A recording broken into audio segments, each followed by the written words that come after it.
une conséquence inattendue. Alors qu'il est candidat aux prochaines élections présidentielles de 2022, Yannick Jadot a récemment dû se séparer de son porte-parole. La raison, sa proximité avec Nicolas Hulot, accusé d'agression sexuelle par plusieurs femmes. Invité du plateau de C'est à vous ce lundi 29 novembre, Mathieu Orphelin a souhaité s'exprimer sur le sujet.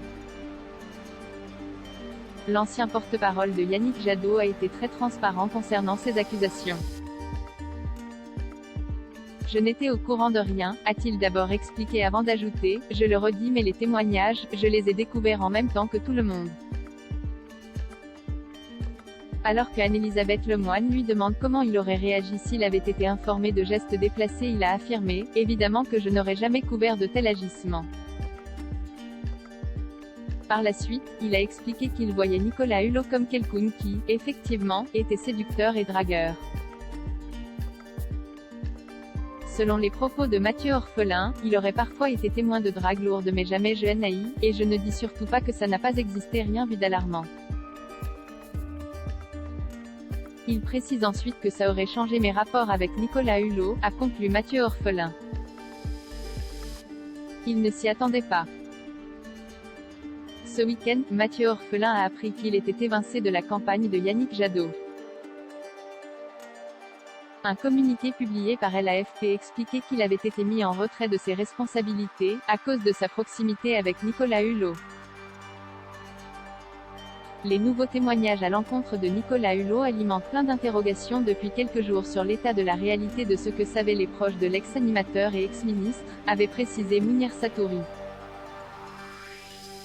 Une décision qui permettra donc au principal concerné de pouvoir être libre de ses réponses et de sa communication, avait conclu le communiqué.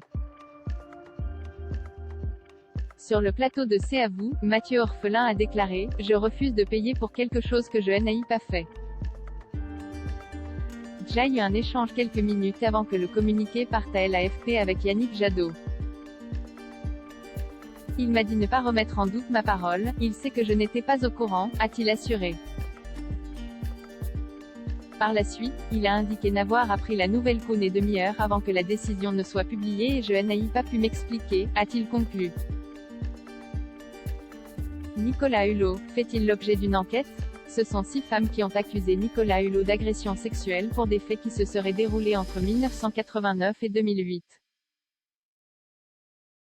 Le parquet de Paris a annoncé l'ouverture d'une enquête préliminaire pour viol et agression sexuelle pour des faits susceptibles d'avoir été commis à Paris à l'égard d'une victime mineure, selon le communiqué publié par la procureure de la République.